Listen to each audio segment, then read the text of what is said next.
কিন্তু এটা আমার বিনীত অনুরোধ তোমাদের কাছে, এক তো আমরা নিজেরা নিজেদেরকে আল্লাহ থেকে এতটা দূরে করছি দিন বা দিন, যে আমাদের শেষ পরিণতি কি হবে ওটা আল্লাহ ছাড়া কেউ জানে না। যে উম্মতকে আল্লাহ तमाम দুনিয়ার রাজত্ব দিয়েছিল, গোটা দুনিয়া এদের গোলামি করত এই মুসলমানের ঈমানওয়ালা, সেই উম্মত আজ আমরা আল্লাহ থেকে সরে যেতে যেতে এমন অবস্থায় পৌঁছে গেছি যে আজ আমার কথা আমার বিবি মানতে রাজি নয়, আমার কথা আমার ছেলে শুনতে রাজি নয়, অথচ খোদার কসম গোটা দুনিয়ায় উম্মতের কথা শুনতে বাধ্য হয়েছে। চিউটি থেকে জিবরাইল, এমন কোন মখলুক আল্লাহ পয়দা করেনি যে যারাই মুসলমানের কথা মানতে বাধ্য হয়। আজ কেন মানছে না?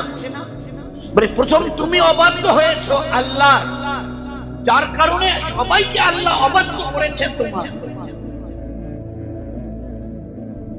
নয়তো এই উম্মত এই দরিয়া তোর বুকের উপর দিয়ে যাব, আল্লাহর দিন নিয়ে এসেছে। তো 10,000 সাহাবাদের জামাত ঘোড়ার উপরে বসে দরিয়ার পানির উপর দিয়ে ঘোড়া চালিয়ে চলে গেছে, একটা ঘোড়ার পায়ে এক বিন্দু পানি লাগেনি। Can we imagine it? ভাবতে পারি এটা? How it was possible? এটা কি করে হয়?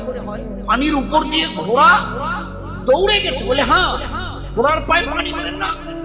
হাদিসে পাকের পাতায় সোনার অক্ষরে লিখেছে যে পাকা রাস্তায় ঘোড়া দৌড়ালে যেভাবে খটখট খটখট শব্দ হয়, ওইভাবে খটখট শব্দ করে ঘোড়াকে আল্লাহ পাক পার করিয়ে দিয়েছে। কি করে? এই উম্মতের মেয়েরা এমন একজন মেহমান আসছে জীবনে দেখেনি, আমার জামাই নয়, বিয়াই নয়, দোস্ত নয়, খালা খালু নয়। বিবি বলছে শোনো, স্বামীকে বলছে বিবি। দিনদার কাকে বলে? বিবি স্বামীকে বলছে আল্লাহর নবীর হাদিসটা তোমার মনে আছে? বলে কি? আল্লাহ পাক বলেছেন কেউ যদি আল্লাহ এবং আখিরাতকে বিশ্বাস করে, আল্লাহকে এবং আখিরাতকে বিশ্বাস করে, সে যেন মেহমানের হক আদায় করে, মেহমানের কদর করে। একজন মেহমান এসছে, চিনিও না, কোত্থেকে এসছে তাও জানি না, জীবনে কোনোদিন দেখিনি, কিন্তু আল্লাহর নবীর কথায় যে আল্লাহ এবং আখিরাতে যদি বিশ্বাস করো তো মেহমানের হক আদায় করিও। তা তুমি বলো আমাদের ওই বকরিটা ছাড়া আর কিছু আছে? যে বকরিটার দুধ আমরা দুই, বাজারে তুমি বিক্রি করো, ওতে যা পয়সা আসে আমাদের সংসার চলে, বাচ্চা কাচ্চা নিয়ে, ওই ছাড়া আমাদের কাছে ঘরে কোনো আছে কিছু বলো? তো স্বামী জিজ্ঞাসা করছে তুমি কি বলতে চাও? বলে বাস বকরিটা আল্লাহর নামে জবাই করে দাও, আল্লাহর রাসূল বলে গেছে যদি আল্লাহ আখিরাতে বিশ্বাস থাকে যেন মেহমানের। তা বলে তাই? বলে হ্যাঁ। এবারে যখন ওনার হাতে ছুরি দিয়েছে বিবি, তখন বলছে এক কাজ করো, এই বকরিটাকে না ঘরের পিছনে নিয়ে গিয়ে জবাই করো, কারণ প্রতিদিন এই ছেলে মেয়েগুলো আমাদের বেটা এরাই প্রতিদিন বকরিটাকে নিয়ে যায়, গাছের পাতা ঘাস টাস ছিঁড়ে খাওয়ায়। ওরা যদি এসে দেখে যে আপু বকরিটা জবাই করেছে, তো ওরা কান্না করুক, কাঁদবে। তা তুমি আর কাজ করো, বকরিটা ঘরের পিছনে নিয়ে গিয়ে ওদের চোখে যেন না পড়ে জবাই করো, আর আমি ততক্ষণে রাঁধতে গিয়ে যে সমস্ত মশলা वगैरह আগুন যেটা খড়কুটো যা লাগে, পেঁয়াজ মরিচ, আমি এগুলো রান্নাঘরে জোগাড় করবো। তারপরে ঠিক আছে। উনি এবারে পিছনে ঘরের পিছনে নিয়ে গিয়ে বকরিটাকে জবাই করার জন্য নিয়ে গেল। ইনি এবারে বিবি রান্নাঘরে গিয়ে ওসব রান্না করতে যা প্রয়োজন ওগুলো গোছগাছ করছে। অনেকটা গোছগাছ হয়ে গেছে, কি একটা কাজের জন্য রান্নাঘর থেকে বেরিয়ে এসে, এখন রান্নাঘর থেকে বেরিয়ে এসে দেখে ওই বকরিটা ওদের ঘরের বারান্দায় দাঁড়িয়ে আছে। ওই বকরিটা ঘরের বারান্দায় দাঁড়িয়ে আছে। বলেন কার না রাগ হবে? তো বিবি তখন বলছে হ্যাঁ গো তুমি কই? বলে এই তো ঘরের পিছনে। তা তুমি এখানে বকরিটাকে ছেড়ে দিয়ে ওখানে কি করছো? মেহমান অপেক্ষা করছে, তাড়াতাড়ি থেকে খানা পাকিয়ে খাইয়ে দেওয়া হবে, আর তুমি ওখানে পিছনে গিয়ে কি করছো? বকরিটা এখানে দাঁড়িয়ে আছে। যে তুমি কি বলছো ঠিক করে বলো। বলে হ্যাঁ ওই যে বকরিটা দাঁড়িয়ে আছে বারান্দায়। তারপরে তুমি এসে দেখো আমি নিজে হাতে ছাগল জবাই করেছি, অলরেডি তার গোশত কাটাকুটা প্রায় হয়েই গেছে। তো বলে সে কি? বলে হ্যাঁ এসে দেখো। বিবি এবারে গিয়ে দেখে ঘরের পিছনে অটোমেটিক মানে গোশ বগেরা প্রায় কাটা শেষের দিকে। এবারে বিবি বলছে তুমি এসে দেখো। এসে দেখে তাদের ওই বকরিটা দাঁড়িয়ে আছে, একটা হুবহু ওই বকরিটা। খানা পাকানো হলো, মেহমানকে খাইয়ে দেওয়া হলো, চলে গেল। রোজ যে টাইমে এরা বকরির দুধ দোয়, বর্তন নিয়ে গিয়ে তার ওই বিবি, ওই মেয়ে ছেলেটি বর্তনকে বসিয়ে এবারে আল্লাহর নাম যেভাবে নিয়ে বিসমিল্লাহ বলে টানে, ওইভাবে টানতে শুরু করেছে। তো যখন টানতে শুরু করেছে, একটা বাটে হাত দিয়ে যখন টানে তো দুধ বেরোয়, এপাশের বাটটাতে যখন হাত দিয়ে টান মারে তো মধু বার। একটা থন থেকে বাট থেকে দুধ, আর একটা বাট থেকে মধু। আচ্ছা এই বকরিটা ওই দিন থেকে কতটা দুধ আর মধু দিচ্ছে? তো ওই এলাকার আল্লাহওয়ালি, এই ছেলেটার নাম হচ্ছে ফিদ্দা, এই মেয়েটির নাম। কিরকম আল্লাহওয়ালি ছিল চিন্তা করে। আমাদের দুঃখ খালি ওই জায়গায় যে আমাদের ঘরের মা বোনেরা কবে আল্লাহকে ওইভাবে চিনবে, কবে দিন তাদের সামনে আর আখিরাত তাদের সামনে থাকবে। তো ওই এলাকার এক বুজুর্গ শুনে এবারে এসে পর্দার সঙ্গে বলছে, বোন ফিদ্দা, তোমাদের নাকি দুধ আর মধুওয়ালি একটা বকরি আছে, আমাকে একটু দেখাবে? তো বলছে আপনি একটু বসুন, আমি এনে দিচ্ছি। এবারে তার সামনে করে দিল। তো বলছে আমার একটা বর্তন দাও। তো বর্তন এবারে দেওয়া হলো ছেলেকে দিয়ে, বাচ্চাকে দিয়ে। তো বললো যে বোন ফিদ্দা, তোমাদের এই বকরিটা কতটা দুধ আর কতটা মধু দেয়? উত্তরটা কি দিয়েছে ভালো করে শুনে। তো বলে আপনি কতটা নেবার জন্য নিয়ত করছেন বলুন। আপনি যদি বলেন যে আমি 5 কেজি দুধ বা 5 কেজি মধু নেব, এই বকরি 5 কেজি দুধ আর 5 কেজি মধু দেবে। যদি আপনি বলেন যে আমি 40 কেজি দুধ আর 40 কেজি মধু নেব, ওই 5 জাতের কসম দিয়ে বলছি এই বকরি 40 কেজি দুধ আর 40 কেজি মধু দেবে। আপনি যদি বলেন যে আমি এই বকরি থেকে 100 কেজি দুধ আর 100 কেজি মধু নেব, খোদার কসম এই বকরি 100 কেজি দুধ আর 100 কেজি মধু দেবে। একটা বকরিকে আল্লাহর দিনের নিসবতে জবাই করে খাইয়ে দিয়েছে, হুবহু একটা আল্লাহ বকরি দিয়েছে দুধ আর মধুওয়ালি। কতটা দুধ মধু দেয় যে আপনি যতটা নেবার ইরাদা করবেন ওই পরিমাণে সে দেবে।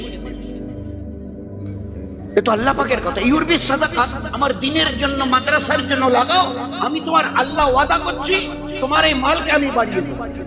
আল্লাহ মালকে বাড়িয়ে দিয়েছে। তুমি একটা দুধওয়ালি বকরি খাইয়ে দিয়েছো, আমি দুধ আর মধুওয়ালি। ও 1 কেজি 1.5 কেজি বড় জোর দুধ দিত, এটার কোনো হিসাব নেই। সেই হিসাবে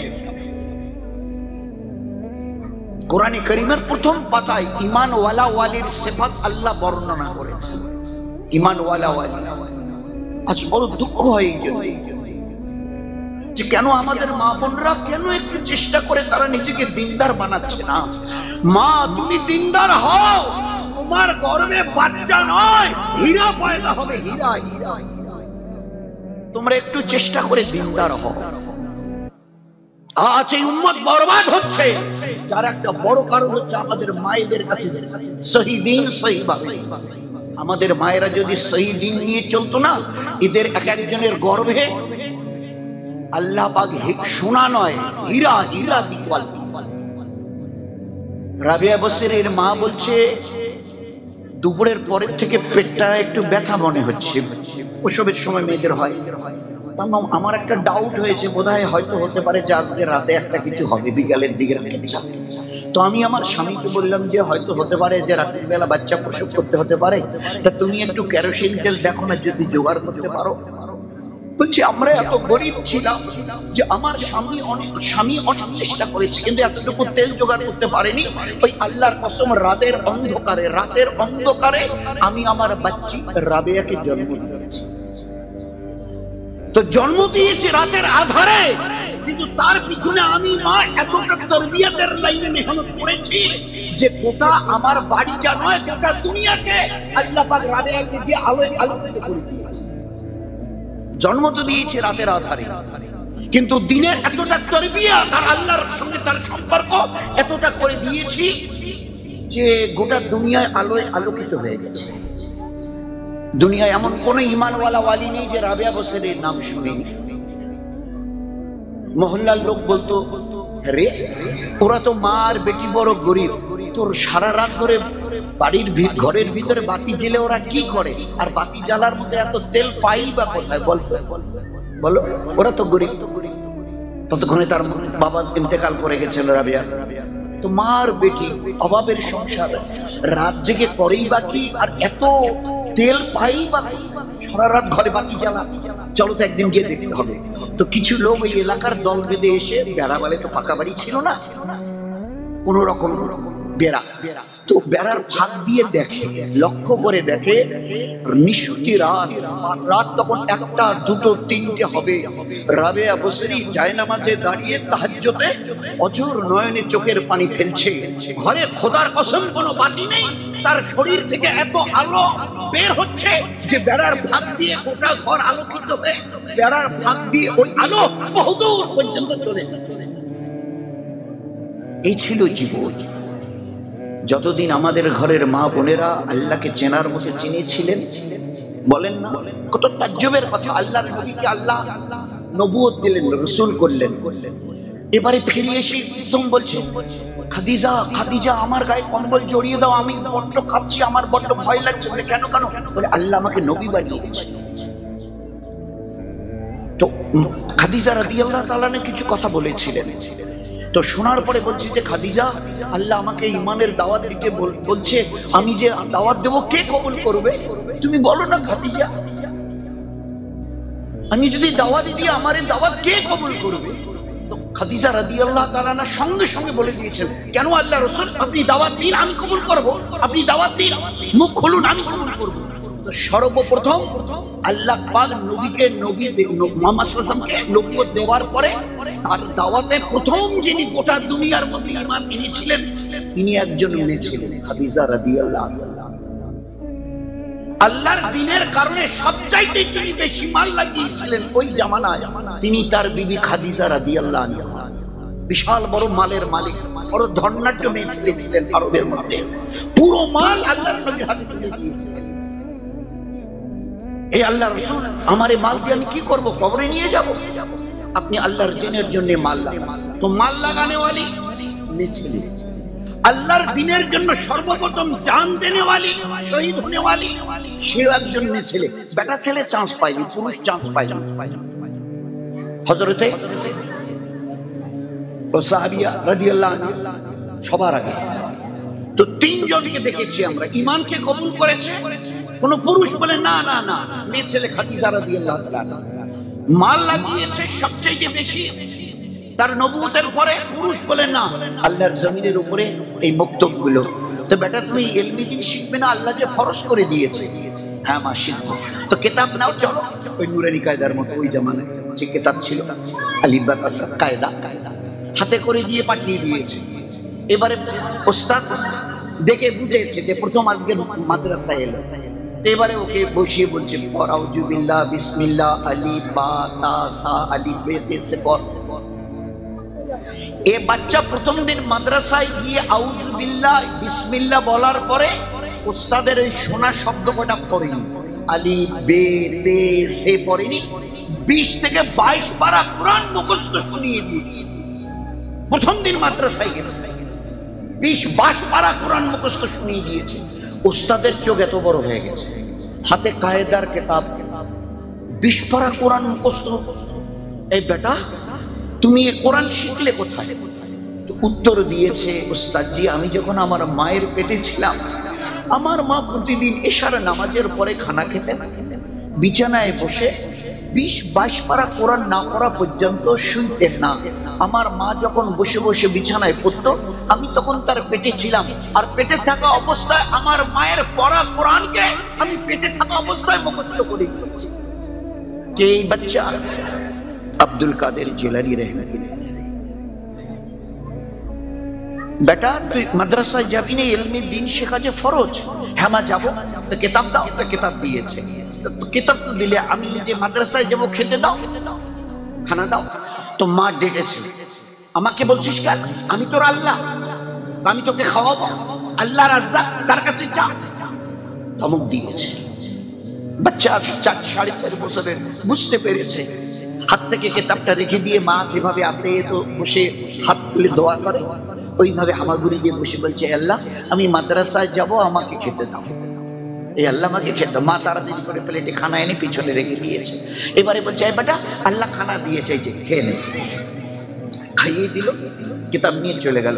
ফের পড়া শেষ হয়ে মাদ্রাসা ছুটি হয়, ঘরে এসে কিতাব রেখে বলে, আমি মাদ্রাসা থেকে এসেছি, খিদে পেয়েছে, খেতে দাও। তো আবার আমাকে বলছো আল্লাহ রাজ্জাক কাকে বলো, আমাকে কেন বলছো? আমি তোমার আল্লাহ নাকি? তরবিয়াত। এই উম্মতের একটা জীবন ছিল। আমরা সবকিছু পেয়ে আজ পথের কাঙ্গাল হয়ে সবকিছু হারিয়েছি, কিছুই নেই আমাদের কাছে। শোনাবার মতো, দেখাবার মতো কিছু নেই আমাদের কাছে। শুধু দিন রাত লাত আর লাত, লাত আর লাত, বেইজ্জতি, বেহুরমতি, এই হচ্ছে আমাদের প্রতিদিনকার খোরাক। অপমানিত, লাঞ্ছিত, পদধলিত আজ আমরা হবেই বা না কেন? এই জায়গাটাতে যে জিনিসটা থাকলে গোটা দুনিয়ার সামনে আমরা ভারী হতাম, খোদার কসম সেই জিনিসটা এখান থেকে বেরিয়ে চলে গেছে, যার নাম ঈমান। এই উম্মত পুরুষ এবং মেয়ে ছেলে যতদিন ঈমানের বলে বলিয়ান ছিল, আল্লাহ পাকের হুকুমের ফরমা বরদারি করতে মানত, গোটা দুনিয়াকে আল্লাহ পাক এদের গোলামি করে দেখিয়ে দিয়েছে। গোটা দুনিয়াকে হিম্মত হয়নি গোটা দুনিয়ার মধ্যে কেউ এদের সামনে মাথা তুলে দাঁড়ায়। আল্লাহ দেখিয়ে দিয়েছিল এদের পজিশন কি, স্ট্যাটাস কি।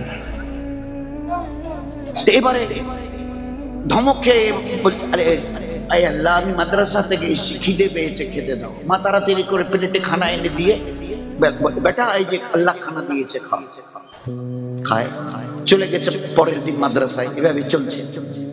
মা জানে আসতে তো বিকেল হবে, পড়োশির বাড়িতে আমার একটু কাজ আছে, এই সময় এই ফাঁকে সেরে আসি। পাশের বাড়িতে গেছে। আল্লাহর কি ইচ্ছে ছিল, মাদ্রাসা তাড়াতাড়ি ছুটি হয়েছে। এবারে ঘরে এসে এক দুবার বলেছে আমি, কোনো শব্দ উত্তরেই নেই। তো চিন্তা করছে এই বাচ্চা 4 বছরের, আর মাকে ডেকেই বা কি হবে?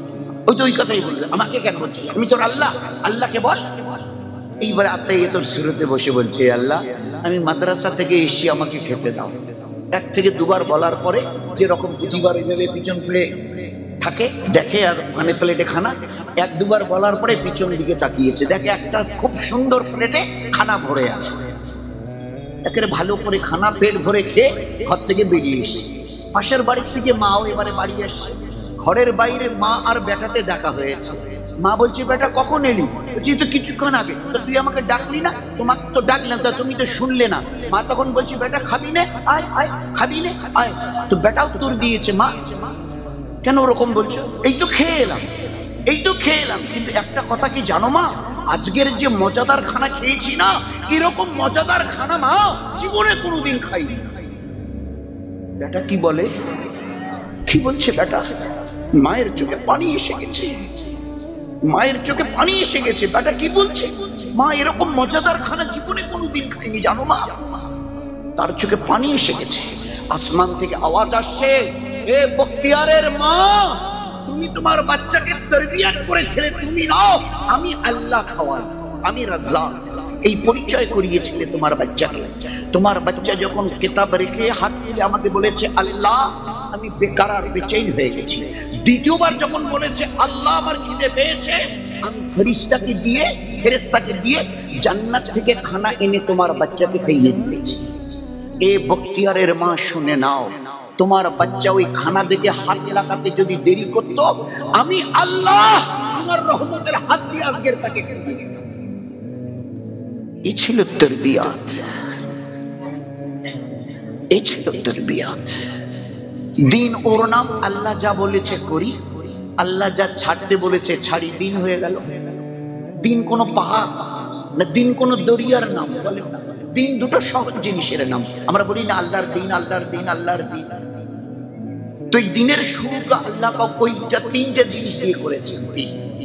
প্রথম পাতা, সূরা ফাতিহার পরে প্রথম পাতা, ইউমিনুনা বিল গায়ব, না দেখে আমাকে মানো, মানার মতো মানো, না দেখে আমাকে চেনো, চেনার মতো করে চেনো। ইউমিনুনা বিল গায়ব। 2, ইউকিমুনাস সালাহ, নামাজকে এমন ভাবে মজবুত করে ধরো, প্রয়োজন যদি পড়ে আমি জান দেব। আমি নবীর উম্মত ঈমানওয়ালা, আমি নবীর উম্মত ঈমানওয়ালি। প্রয়োজন যদি পরে জান দেব, কিন্তু নামাজকে ছাড়বে, নামাজকে ছেড়ে দেব। আল্লাহ পাকের সবচাইতে বড় ফরিজা নামাজ। যদি থাকে তো ঈমান থাকবে, নামাজ নেই তো ঈমানের কোনো গন্ধ তার মধ্যে থাকবে না। ঈমান ওয়ালা ওয়ালির পরিচয় নামাজ আছে কিনা দেখুন। ঈমানের পরিচয় নামাজকে দিয়ে করা হয়েছে। বাইনাল আবদ ওয়া বাইনাল কুফর তারাকাস সালাহ আও কামা ক্বাল। তো নামাজ মজবুত করে ধরো, এমন ধরা যে কোনো অবস্থায় তুমি নামাজ ফসকে না যায়, বাদ না যায় জীবনে। ওর সঙ্গে এটা মনে রেখে দিও, এই নামাজ আমি আল্লাহ তোমাকে শুধু পড়ার জন্য দেইনি, দুনিয়া এবং আখিরাতে অনেক জিনিসের তোমার প্রয়োজন হবে চলতে গিয়ে, এই জন্যই নামাজ দিয়েছি যাতে করে আমার কাছ থেকে নেবার রাস্তা তোমার সামনে খোলা থাকে। ইয়াস্তাইনু, চাও আমার কাছে। কার কি প্রয়োজন, কার কি, পুরুষ হও তো বলো, ছেলে হও তো বলো, কার কি প্রয়োজন? ইয়াস্তাইন, চাও আমার কাছে। বিসসাবরে ওয়াস সালাম, ধৈর্যের সাথে নামাজের দ্বারা। 2 রাকাত নামাজ পড়ো, হাত উঠাও, কি চাও বলো। উনি ইয়াস্তাজিবু লাকুম, আমি আল্লাহ ওয়াদা করছি দেব, আমি ওয়াদা করছি দেব। দেখোনি কি করলো, দেখো কি করলো। হুজুরকে যখন বলা হয়েছিল খবরটা, হুজুর সাহেব বলেছেন ও মেয়েটাকে আগে জিজ্ঞাসা করো যে আপনি ইজাজত দেন, আমরা কবর খুলে, আপনার বাচ্চাটা তো মারা গেছে, ওকে কবরে রাখি, জানাজা পড়ে। ওর কাছ থেকে ইজাজত নবীজি শোনার পরে বললেন। এবারে তার কাছে যখন গিয়ে ইজাজত চাওয়া হয়েছে যে আপনার বাচ্চাটা তো মারা গেল, তো আপনি ইজাজত দেন, আমরা তাহলে কবর খুলে গোসল দিয়ে জানাজা পড়িয়ে রেখে দিই। তো বলছে যে না না না, আগে 1 লোটা পানি আর একটা আমাকে জায়নামাজ দাও, আমি তো অন্ধ চোখে দেখি না, আমাকে 1 লোটা পানি দিন আর একটা জায়নামাজ। হ্যাঁ, বলতে বড় দুঃখ হচ্ছে। কোন মা যদি দেখে তার বাচ্চাটা কিছুক্ষণ আগে ভালো ছিল আর এখন 5-7 বার সমানে অপা করে বমি করছে, পাতলা পায়খানা, একেবারে মানে সাংঘাতিক পরিস্থিতি, একদম গোটা শরীর ছেড়ে দিয়েছে, তো তখন স্বামীর কথা মনে পড়ে। উনি কই, অটো টোটো কোথায় পাওয়া যাবে, চাচা চাচা কোন ডাক্তারকে দেখানো যায় এখানে বলেন তো। স্বামীর কথা, টোটোর কথা, ডাক্তারের কথা, কোন দিক দিয়ে গেলে শর্টকাটে যাওয়া যাবে, সব কথা মনে আছে, শুধু একজনের কথা মনে নেই, একজনের। অথচ উনি এই একটু আগে নামাজে সালাম ফিরিয়েছেন। স্বামী বেচারা মসজিদে গিয়ে নামাজ পড়ে আসছে, তিনিও এসে যখন শুনলো এই অবস্থা, তিনিও বলছেন দাদা চাচাকে বলেছো কোন ডাক্তার দেখানো যায়? ভাই সাহেব কার অটো আছে, অটো আছে, সব মনে আছে, শুধু একজনের কথা মনে নেই। আমার বাচ্চার অসুস্থ অবস্থায় আমি একবার আল্লাহকে ইয়াদ করতে পারছি না, স্মরণ করতে পারছি না, আর সেখানে বাচ্চা মরে গেছে, কাউকে কিছু বলেনি, কবর দিতে রুখি দিয়ে বলছে আগে আমার আল্লাহকে একটু বলতে। শুধু 2 রাকাত নফল পড়েছে, ফরজ নয়, 2 রাকাত নফল পড়ে সালাম ফিরে হাত তুলে শুধু বলেছে আল্লাহ তুমি না কোরআনে কারীমে বলেছো আল্লাহু ইউহয়ী ওয়া ইউমীত, হায়াত আর মৌত সব আমার হাতে, আমি হায়াত দিতে জানি, মৌত দিতে জানি, মৌতের পরে জিন্দা করতে জানি, এসব আমার, আমি বড় কুদরতওয়ালা, যা চাই তা করতে পারি, ভাইয়া উনের মালিক। আমার এই বাচ্চাটা যদি এইভাবে চলে যায়, আমি অন্ধা, চোখে দেখি না, আমি তো ভাবছিলাম এই বাচ্চাটা বড় হলে ওর হাত ধরে আমি একটু চলাফেরা সাহারা নেব। এ আল্লাহ, আমার এই বাচ্চা যতক্ষণ ওখান থেকে উঠে বসবে না, হায়াত পাবে না, এই মুসাল্লা থেকে আমি উঠছি। অন্ধা সাহাবিয়ার দোয়া শেষ হবার আগে আল্লাহ তার মৃত মরা বাচ্চাকে আল্লাহ বাঁচিয়ে দিয়েছে। এই ছিল নামাজ আর নামাজের ইউকিমুনাস সালাহ। 3 মিম্মা রাযাকনাহুম ইউনফিকুন, আমি যে তোমাদের মাল টাকা পয়সা দিয়েছি না, এগুলো জমা করে রাখবার জন্য নয়, এগুলো খরচ করি। 3টা সিফাত যার মধ্যে এই গুণ থাকবে, আল্লাহ বলেছেন এরা সত্যিকারের আল্লাহওয়ালা, আল্লাহওয়ালি, মুত্তাকি। হুদাল লিল মুত্তাকিন আল্লাযিনা ইউমিনুনা বিল গায়ব ইউকিমুনাস সালাহ ওয়া মিম্মা রাযাকনাহুম, আমি যে মাল দিয়েছি এ তোমাদের বাপ দাদার সম্পত্তি না, আমি আল্লাহ যে মাল দিয়েছি এগুলোকে তুমি লাগাও। কোথায় লাগাবে? আল্লাহর নবী জায়গা দেখিয়ে দিয়েছে। 1 নম্বর, দুনিয়াতে দ্বীনকে ফেলাবার জন্য প্রথম তোমাদের মাল লাগবে। 2 নম্বর গরিব, মিসকিন, বেওয়া, দুঃখী, মুসাফির, তাদের জন্য লাগে। 3 নম্বর, তুমি একটা মানুষ, তোমার পেট আছে, শরীর আছে, বৃষ্টি বাদলের থেকে বাঁচার জন্য একটা ঘরের দরকার আছে, এখানে ওখানে যাবে, একটু সওয়ারির দরকার আছে। 3 নম্বর নিজের পিছনে লাগাবে, কতটা? জরুরত মোতাবেক। জরুরত, দুটো জিনিস ওখানে এসছে, একটা জরুরত, একটা মাকসাদ। একটা হচ্ছে প্রয়োজন আর একটা হচ্ছে উদ্দেশ্য। মাকসাদ হলো কি করে মেহনত করে জীবনটাকে দ্বীনের উপরে দাঁড় করা, আখিরাতকে বানিয়ে নেয়া যায়। নবী বলতেন ইন্নাতি দুনিয়া খুলিকাত লাকুম ইন্নাকুম খুলিকতুম লিল আখিরাহ। এই গোটা দুনিয়া তোমাদের ভোগের জন্য, আর আল্লাহ তোমাদের দুনিয়ায় পাঠিয়েছে আখিরাত বানাবার জন্য। আর আখিরাত বানাবার জন্য নিজের ঈমান, নিজের ইবাদত, নিজের আখলাককে ঠিক করে নাও। নিজের ঈমান, নিজের ইবাদত আর নিজের আখলাক। ঈমান আল্লাহকে চেনার মতো। আর ওগুলো এখন আর সময় নেই। 2 ইবাদত, মুখের ছাপ ফেলা থেকে নিয়ে ফরজ নামাজ পর্যন্ত 24 ঘন্টার জীবনে তোমার মাথার চুল থেকে পায়ের নখ পর্যন্ত যে কাজগুলো তো তোমায় নিজেকে ব্যবহার করবে, নবীর সুন্নাত তরিকা তালাশ করা। মুখের ছাপ এসে এটাকে ইবাদত বানাতে হবে, ছাপ এসে ফেলতে হবে, কিন্তু এটাকে ইবাদত বানাতে হবে। কেন? আমার আল্লাহ আমাকে বলেছে তোমাদেরকে একমাত্র আমার ইবাদতের জন্য পয়দা করেছি। তাহলে নিশ্চয়ই এই ছাপ ফেলার মধ্যে ইবাদত, থু ফেলার মধ্যে ইবাদত।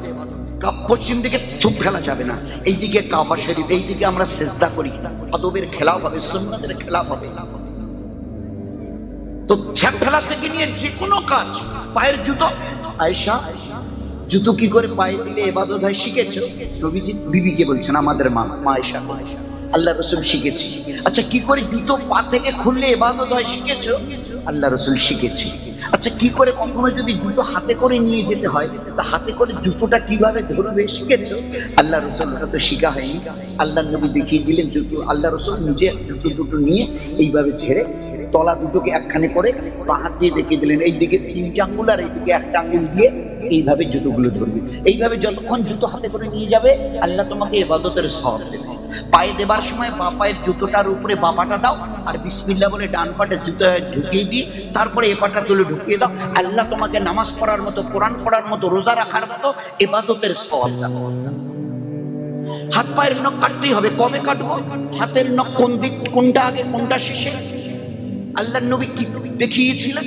আমি যদি পায়ের নখ কাটি, কোন নখটা আগে কোনটা শেষে? আমি নবীর সুন্নাত তরিকায় যদি হাত পায়ের নখ কাটি, ইবাদতের সওয়াব।